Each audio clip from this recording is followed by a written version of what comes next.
Rain clung to the morning like a stubborn shadow, falling in thin, steady streams that turned the long driveway of the Thornton estate into a slick ribbon of gray. The mansion rose from the mist as if carved from the sky itself, all stone columns, and glinting windows that reflected the storm in sharp, fractured pieces. Eliza Carter gripped the handle of her worn umbrella a little tighter. As she climbed the final marble step, her other hand smoothing the front of her faded apron. She wasn't supposed to bring her son to work. Rules were rules in a place like this. But with school closed for an emergency meeting and no neighbor able to help, she had no choice. Noah trailed behind her, his small sneakers squeaking against the polished floor just inside the service entrance. He couldn't stop staring. The ceiling seemed to stretch forever upward, chandeliers dripping crystal light even in the dim weather. The air smelled faintly of beeswax and something floral, the kind of scent that didn't belong to a person but to a place that sent you. Could never take home. Eliza noticed his gaze lingering and bent low to whisper, "Stay close. Sweetheart, this isn't our world." Her voice was soft, but there was a tremor in it she couldn't quite hide. They passed through the narrow servants' hallway toward the kitchen, Eliza quickening her pace. Noah's steps, however, slowed. He caught sight of a partially open door, a sliver of golden light spilling across the dark floor. Something about it pulled at him, the way a warm fire does on a winter night. He glanced toward his mother already halfway to the kitchen, then back at the door. Curiosity outweighed caution. Inside, the room was nothing like the narrow, bustling corridors he'd just left. It was vast, the kind of space that didn't have to apologize for being expensive. An enormous oak desk sat in the center, its surface spotless except for a few leather-bound books, and just to the side, an instrument resting on an elegant stand. Noah stepped closer, his breath catching. It was a violin. Its varnish was glowing like honey in the light from the tall windows. The curves were perfect, the strings taut, the bow resting beside it like a sleeping companion. He reached out, fingers hovering just above the strings, when a voice snapped the air like a whip. "What exactly do you think you're doing in my study?" Noah jerked back. A man stood in the doorway, tall and impeccably dressed in a charcoal suit. His hair was slicked neatly away from a face carved in cold precision, and his eyes steel gray, sharp, held Noah in place like a pin through paper. "I was just looking," Noah stammered. Maxwell Thornton stepped inside, each stride deliberate. "Just looking," he repeated, his tone curling with disdain. "Do you know how much that instrument costs? Boy, more than your mother will make in 5 years. Maybe 10. Noah felt the heat rise to his cheeks. He didn't understand why. The man's words made his chest tighten. Only that they did. Maxwell's gaze narrowed. "Can you play it?" "A little," Noah admitted, barely above a whisper. Something shifted in Maxwell's expression, not kindness, but something sharper, more calculating. A smile touched his lips, thin and humorless. "A little, that's perfect." He stepped past Noah, adjusted the violin on its stand as though staking his claim, then looked down at him with the kind of mock encouragement that cut more than it comforted. "This evening I'm hosting a dinner for some very important guests. Sophisticated people. They might enjoy a touch of rustic charm. You'll play for them?" Noah blinked. "Play? At dinner? Yes. It will be delightful," Maxwell said, the word delightful carrying a weight that made Noah's stomach knot. "A charming little performance from the help son. Very democratic of me, don't you think?" Before Noah could answer, Maxwell was already turning toward the door. "Be ready by 8. He called over his shoulder. "Try not to embarrass yourself too much." The sound of his footsteps faded into the hall, but the echo of his words stayed behind, pressing down on Noah like the heavy rain outside. He glanced once more at the violin, its golden body gleaming in the stillness, and felt an unfamiliar heat stir in his chest, part fear, part something else entirely. He didn't know it yet, but this night would not unfold the way Maxwell Thornton imagined. The rain had slowed by mid-morning, but the clouds hung low and heavy over the Thornton estate, making the marble halls inside feel colder than they should. In the kitchen, Eliza worked with quiet urgency, arranging fresh herbs and chopping vegetables. As though speed alone might keep the day from unraveling, she avoided the eyes of the other staff, aware of their curious glances. Everyone knew Maxwell Thornton didn't like surprises, and Noah's presence was a very big one. Noah sat at a small corner table, legs swinging, trying to stay out of the way, but his mind wasn't on the bread roll in front of him. It was still in that golden-lit study, standing before that violin. and the way Maxwell's voice had cut through the air like the snap of a bowstring. The man's words clung to him sharp, cold, unshakable. Eliza noticed the faraway look in her son's eyes and set down her knife. "Sweetheart," she said softly, "don't wander again. All right, Mr. Thornton isn't. He's not a man you want to get on the wrong side of." Before Noah could answer, footsteps echoed down the hall, measured, confident, and unmistakable. Maxwell appeared in the doorway, his presence pulling the warmth out of the room. His gaze swept over the kitchen before locking on Noah. "Eliza," he said, each syllable polished and precise, a word. Her hands stilled, but she straightened her shoulders. "Yes, Mr. Thornton." He stepped inside, his tailored coat moving like silk. "About this situation, your boy's little adventure in my study. I've already told him he won't." "No," Maxwell interrupted, holding up a hand. "It's fine. In fact, I have the perfect solution. Tonight, at my dinner, your son will perform for my guests." Eliza blinked. "Perform?" "Yes," he said, his mouth curving into that same blade-thin smile. "On the violin. He claims he can play. My guests will find it quaint, endearing, even." His voice dropped just enough to let the steel beneath show, "and it will keep certain unfortunate breaches of trust from affecting your employment here." She understood instantly this wasn't a suggestion. This was leverage. Her job, their apartment, her access to the medication that kept her heart steady, everything balanced on this man's whim. "Mr. Thornton," she began, keeping her voice even, "Noah is just a child. He's never performed for anyone." "Then, tonight will be an education," Maxwell said briskly, "8 p.m. sharp. Have him presentable." He turned to leave, but glanced back once more. "Oh, and Eliza, I do hope he's not dreadful. It would be such a shame to see an audience laugh." When he was gone, Eliza gripped the counter so hard her knuckles blanched. Noah watched her, the dread in his stomach twisting tighter. "Mama." Her voice shook despite her efforts. "It'll be all right, sweetheart." But the look in her eyes told him she didn't believe it. Noah slipped away from the kitchen, unable to sit still under the weight pressing in from all sides. He wandered into the long library at the rear of the mansion, its towering shelves, thick with leather-bound books that smelled of dust and age. The space was dim except for a single beam of pale light spilling through a tall window, catching the drifting dust motes in its glow. He traced the spines of books with one finger, trying to steady his thoughts. That's when a voice came from behind, soft and deep. "Rough day, son." Noah turned to see an older man in a chauffeur's uniform, tall, silver-haired, his face lined but dignified.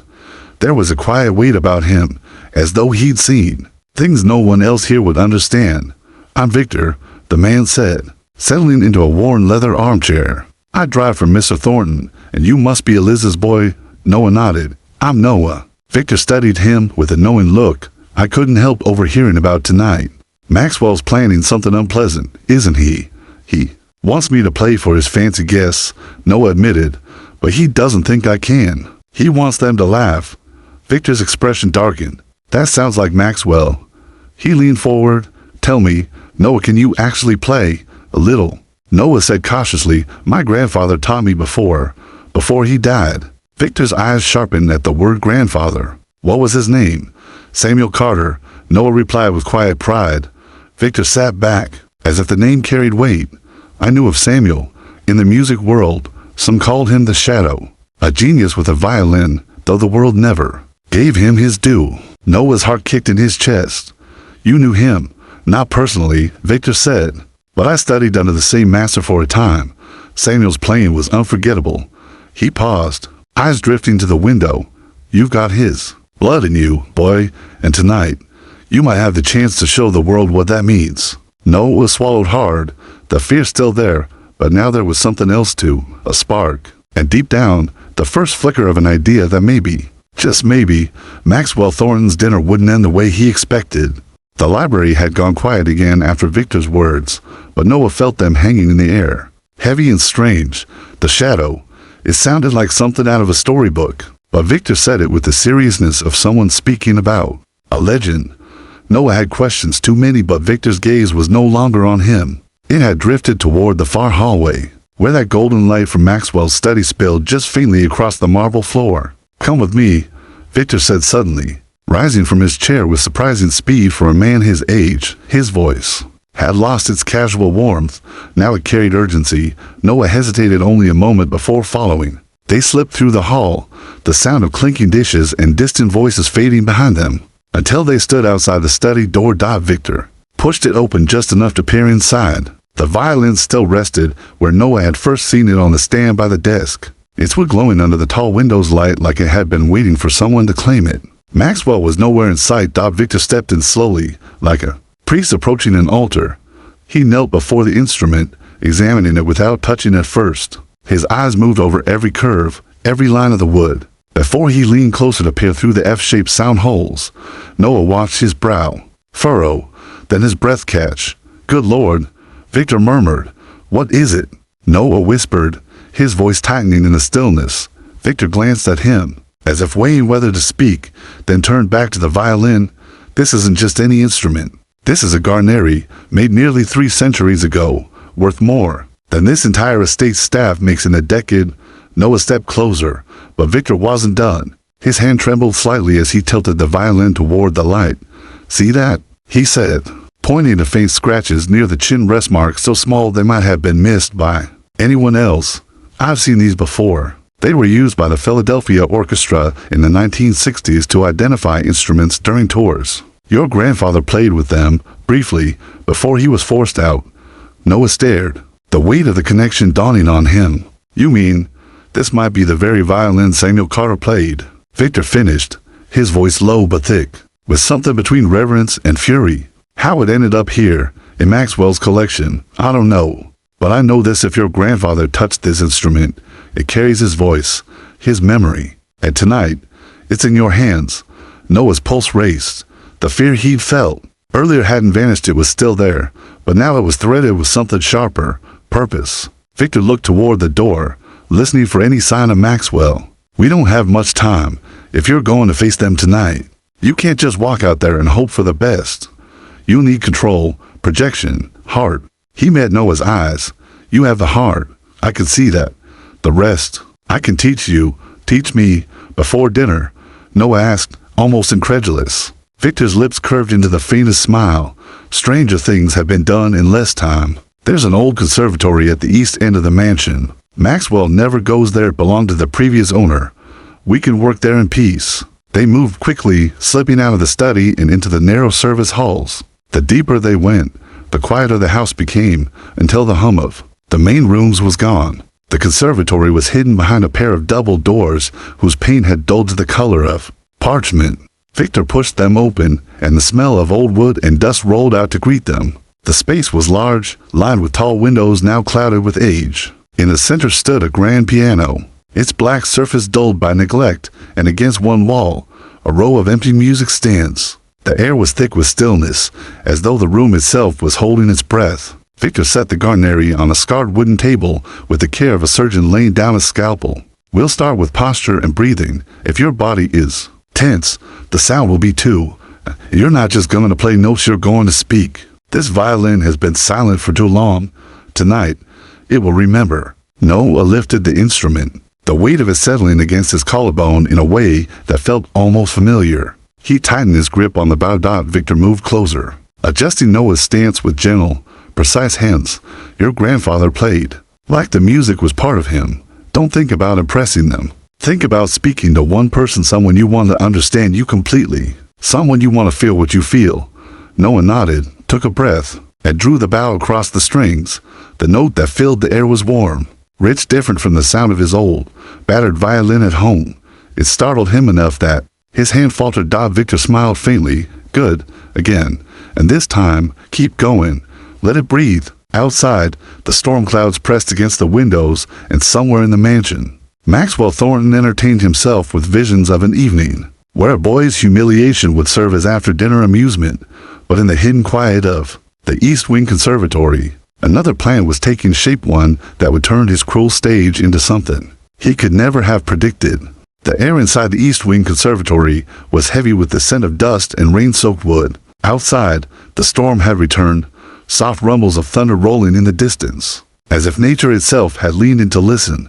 The tall windows cast pale light across the scuffed floor, streaked with the shadows of iron window frames. Noah stood in the center of the room, the garnery violin in his small hands, and Victor stood just a few feet away, arms crossed, eyes sharp. His posture less like a driver's and more like a general preparing a soldier for battle. Again, Victor said, his tone even but urgent. Noah lifted the bow, drew it across the strings, and produced a note that shivered in the air, but it faltered before it could bloom. Victor stepped forward.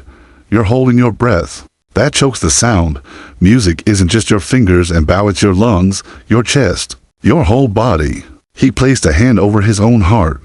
Your grandfather's tone lived here, not here. He tapped Noah's shoulder, then his wrist. Noah nodded, trying again. This time he breathed in deeply, feeling the bow glide smoother, the sound richer, almost alive. Victor's eyes lit. Better. Now forget you're in this room. Forget me. Forget Maxwell. You're standing in a hall packed with strangers, and the only thing between them and silence is you. Imagine every note you play has to break through a wall to reach them. Noah closed his eyes. The image was clear, a wall of faces, elegant and cold, waiting for him to fail. His stomach tightened, but his fingers moved anyway. The melody began to take shape, fragments of Massenet's meditation. The piece his grandfather had loved most. Victor circled him slowly. Good, now push it further. Make the notes lean forward. Let the music carry weight. It's not background, it's a voice demanding to be heard. The next few hours blurred into a rhythm of relentless repetition. Victor adjusted Noah's bow grip, corrected the tilt of his chin, pushed him to project as though the conservatory's walls were miles away. Every time Noah slipped, Victor's voice cut in, not harsh, but sharp, the way a whetstone shapes a blade. Between takes, Victor spoke in quiet bursts of memory. Your grandfather, when he played in those hidden clubs, there were people who came just to cry in the back. People who hadn't let themselves feel anything in years. That's what you're aiming for tonight. Not applause, not approval, something deeper. By the time the conservatory's ancient clock chimed 6, Noah's shirt clung to him, damp with effort. His fingers were sore, his arms heavy, but his sound was no longer the hesitant whisper of a child. It was bigger, stronger. Victor finally lowered his hands. That's enough for now. Any more and you'll burn out before the stage. But listen to me, Noah, when you walk into that room tonight, you don't walk in as a servant's boy. You walk in as Samuel Carter's grandson, the Shadow's heir. You carry his unfinished song. Noah swallowed, the words sinking into him. He thought of Maxwell's smirk, the way he'd spoken about the dinner as if it were already a private joke. He thought of his mother, working herself sick just to keep them afloat. And he thought of his grandfather, his name whispered like a secret in a dusty conservatory, Victor. Noah said quietly, what if I mess up? Victor's gaze softened. Then you mess up beautifully. Perfection is a cage. Real music breathes. It stumbles, it aches. That's what makes it human, and humanity is what they can't laugh at. Thunder cracked outside, sharp and sudden. The storm had grown teeth now. Somewhere far down the hall, the echo of Maxwell's voice carried faintly a booming laugh. The clink of glass, the first hints of guests arriving. The clock ticked louder. In the silence that followed, each second dragging them closer to 8, Victor glanced toward the door. We've got 1 hour. Enough time for you to clean up. Enough time for Maxwell to think he's won. Let him. The stage is his for now. The moment you start to play, it will be yours. Noah placed the violin back in its case, running a finger over the wood like he was saying goodbye for now. The rain lashed harder against the windows, and the storm's voice merged with the low hum of anticipation that had begun to build in his chest. For the first time since the morning, he felt no urge to hide. Tonight, he would step into Maxwell Thornton's grand dining room not as prey, but as something far more dangerous, a voice that could not be silenced. And he suspected, deep down, that Maxwell had no idea just how badly his little entertainment was about to backfire. By the time the first guests began arriving, the Thornton mansion had transformed into a theater of wealth. Crystal chandeliers spilled golden light over polished floors. The air was perfumed with the delicate sweetness of imported orchids placed in silver vases along the hallways. Footmen in crisp black livery moved silently between the front entrance and the dining room, carrying trays laden with crystal glasses and appetizers so small and ornate, they looked more like jeweled trinkets than food. From the servants' corridor, Noah caught flashes of it, all the shimmer of diamonds at a woman's throat, the glint of gold cufflinks on a man's wrist, The hushed murmur of conversations spoken in voices trained to be heard only by those worth listening to. He stayed close to the wall, the violin case gripped firmly in his small hands. In the kitchen, Eliza worked furiously, her heart pounding harder than her hands could slice. She had dressed Noah in his cleanest clothes, pressed slacks, and a white shirt, but her worry was etched into every line of her face. She had overheard Maxwell talking in the foyer, charming his guests with a story about the evening's special entertainment, his voice dripping with the kind of polished cruelty that passed for humor in certain circles. "He's just a boy, Maxwell," Eliza had heard one guest murmur, their tone uneasy. "That's what makes it charming," Maxwell replied with a light laugh, as if the idea of parading a child before an audience of strangers was no more offensive than offering an after-dinner mint. "He's quite confident in his abilities. I thought it would be enlightening for everyone to see how far that confidence takes him." In the grand dining room, Maxwell presided like a king. He was in his element here, perfect posture at the head of the long mahogany table, crystal glass in hand, the kind of smile that made people lean in even when they didn't trust him. Tonight's guest list was carefully curated: investors, old money families, a smattering of cultural elites who could bolster his reputation if suitably impressed. Among them were the figures who did not blend into the murmuring crowd: Isabella Reynolds, the renowned conductor of the Metropolitan Opera Orchestra, sat poised with her hands folded, her silver hair gleaming in the light. She observed Maxwell with a quiet intensity, her sharp eyes missing nothing.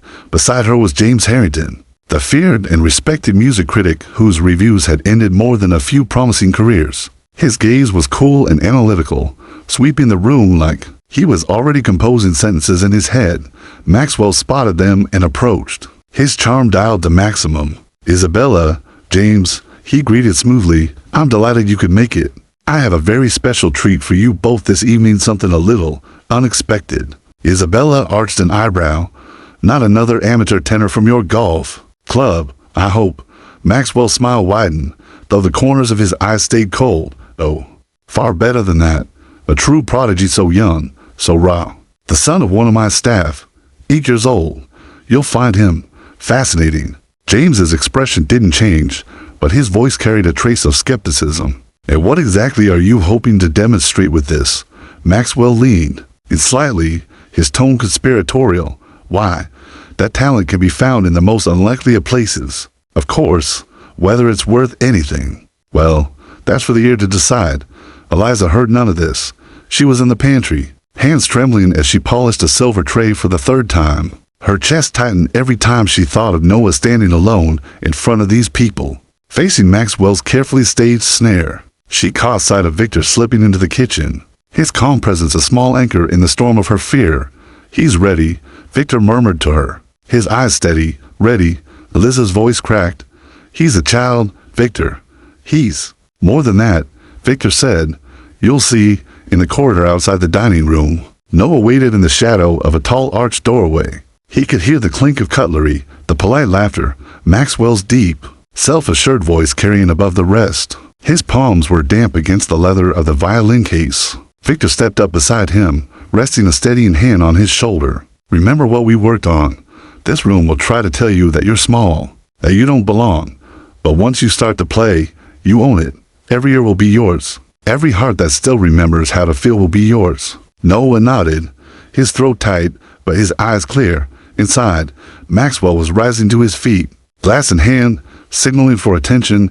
"Ladies and gentlemen," he announced, his tone warm with false magnanimity, "we have among us tonight a young man who has graciously agreed to share his talents with us. Please welcome Noah Carter, son of my housemaid, Eliza." The room's applause was polite, but thin, tinged with curiosity. Chairs shifted.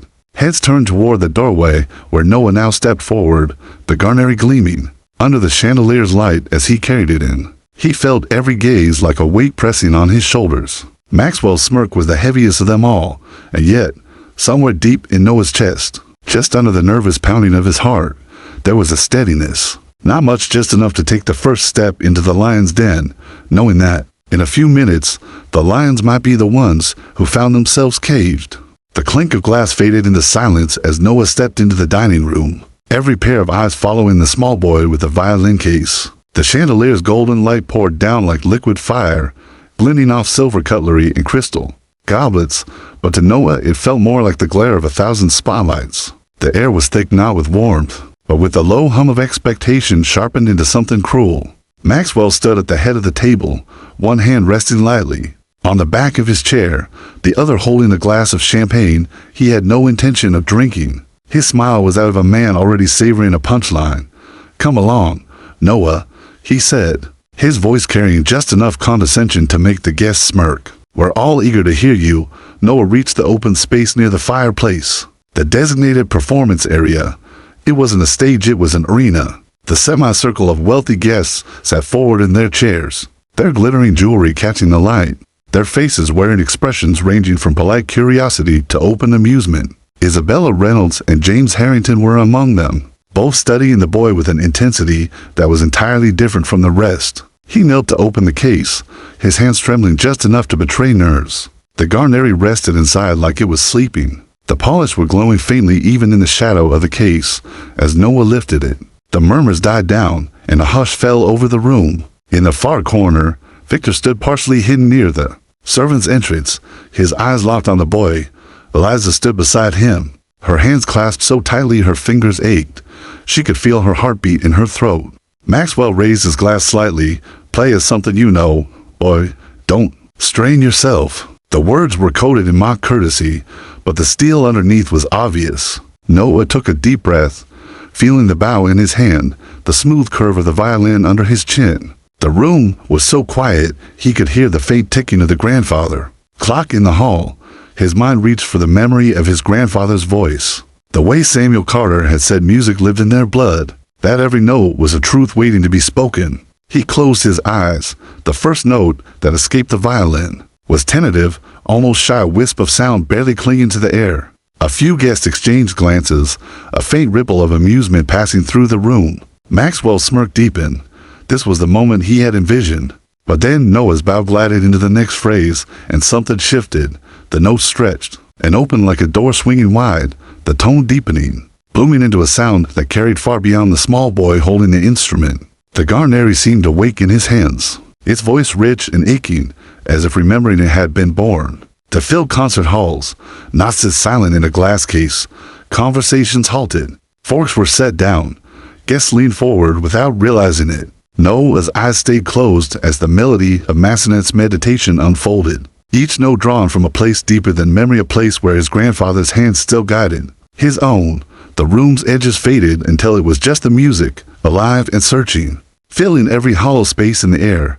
Isabella's eyes widened, her trained ear catching the subtle control, the emotional layering that no untrained child could fake. James Harrington had stopped breathing, his critic's mind already reeling with the realization that this was not an amusing novelty, but a moment that would demand to be written about.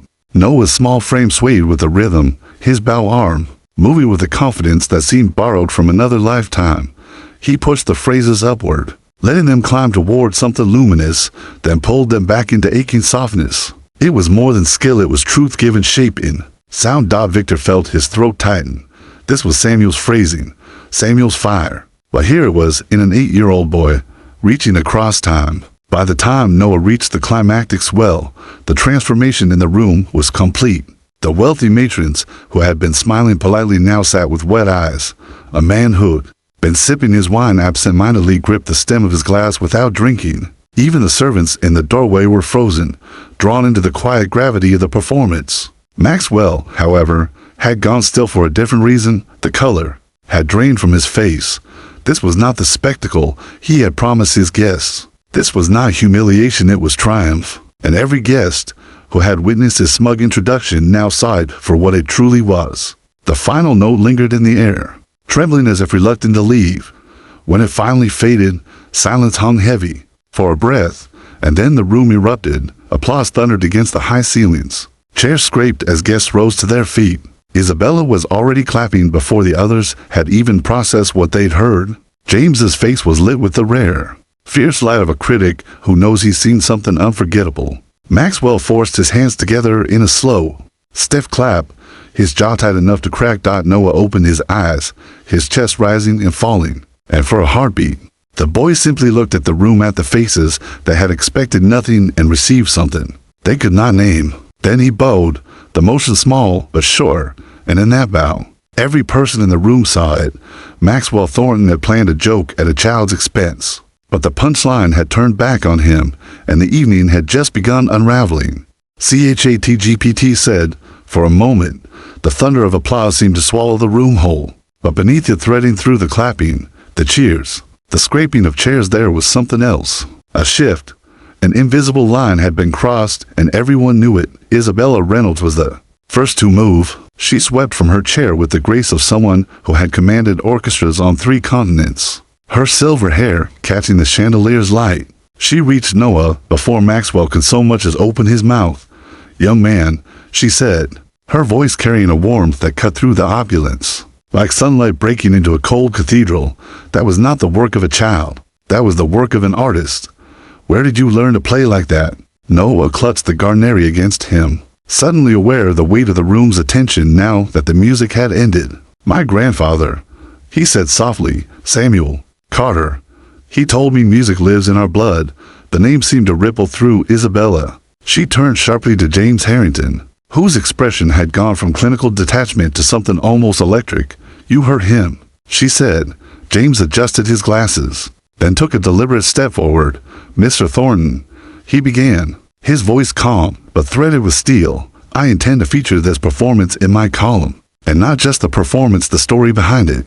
People will want to know how a talent like this was discovered, and under what circumstances." Maxwell's smirk was gone. He set his champagne glass down quickly, the crystal ringing as it hit the table. "That won't be necessary," he said, a shade fast. "It was just a light-hearted. Isabella's voice cut across his like a conductor's baton silencing an errant musician. "You introduced him as if he were a sideshow. You set the stage for ridicule. But what we heard tonight was greatness." A murmur swept the table. Guests who moments ago had been complicit in Maxwell's smug anticipation were now looking at him with a different kind of interest, measured, appraising, and not in his favor. Dr. Patricia Westbrook, a philanthropist whose foundation's money had been quietly propping up several of Maxwell's ventures, set down her napkin with deliberate finality. "Maxwell, your behavior this evening was disgraceful. My board will hear of it." He blinked at her, the faintest crack in his composure.